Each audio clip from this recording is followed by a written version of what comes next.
Shalom, selamat pagi saudara-saudari yang kami kasihi di dalam Kristus Yesus.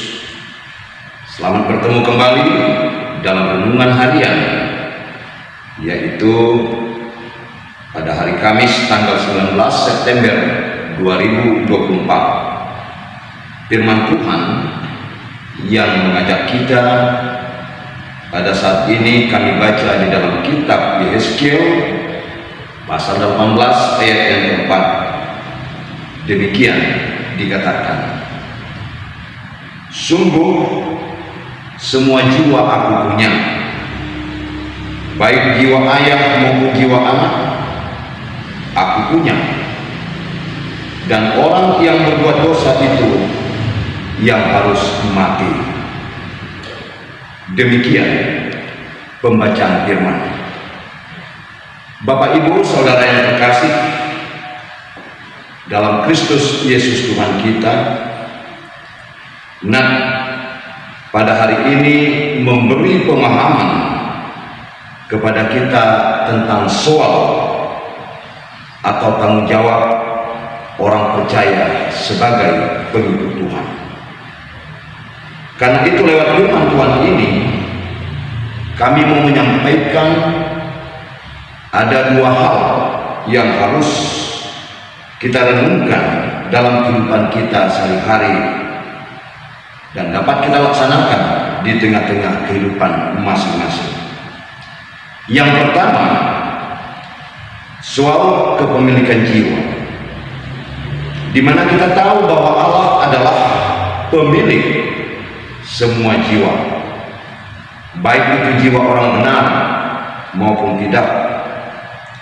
Seiring dengan itu, manusia tidak ada wewenang terhadap jiwanya sendiri, karena kita adalah milik Allah.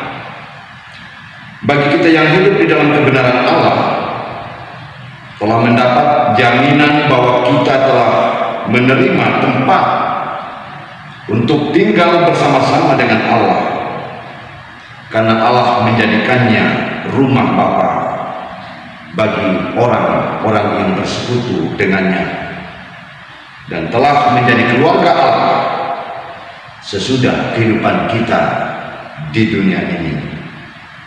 Dari firman ini kita menyadari bahwa sesungguhnya kita semua kepunyaan Allah. Jadi tidak seorang pun pantas berbuat sesuka hati dan melanggar ketetapan Allah. Karena itu Allah tetap memperhitungkan setiap yang kita perlukan untuk memberi jaminan bagi jiwa kita. Nah, Bapak, Ibu, Saudara-saudara yang kami kasihi, yang menjadi pertanyaan bagi kita sekarang adalah, apakah kita sudah mewujudkan sikap hidup yang pantas bahwa kita sebagai kepunyaan Allah? Dan inilah yang mau diajak ini kepada kita untuk menjadi renungan di tengah-tengah perjalanan hidup kita sehari-hari. Yang kedua, semua orang berbuat dosa dikatakan itu harus mati. Karena itu setiap manusia harus bertanggung jawab atas dirinya sendiri, termasuk atas dosanya.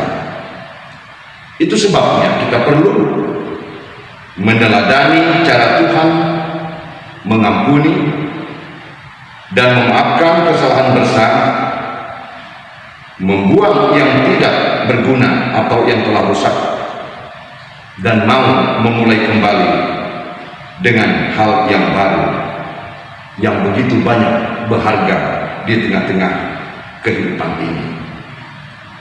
Dengan memahami kedua hal tersebut, maka kita harus tunduk di hadapan Allah bahwa setiap kita harus bertanggung jawab atas perbuatan kita masing-masing.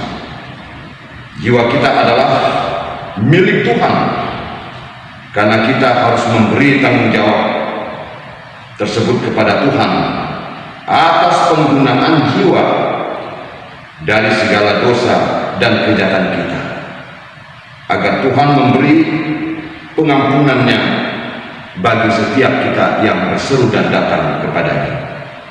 Karena itu, milikilah rasa tanggung jawab yang benar, agar kita mampu mempertanggungjawabkan jawaban dan juga kehidupan kita dengan jiwa dan dosa yang telah kita perbuat di hadapan Tuhan.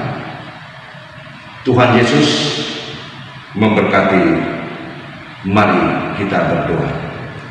Terima kasih ya Tuhan buat firman-Mu pada pagi hari ini yang boleh memberikan kesegaran bagi kami, sehingga Engkau menyejukkan hati, jiwa dan pikiran kami untuk kehidupan yang kami jalani ini. Biarlah firman-Mu menjadi buah yang baik dan buah yang manis, sehingga kami dapat melaksanakan dalam kehidupan sehari-hari.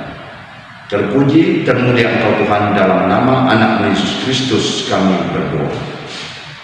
Amin. Shalom.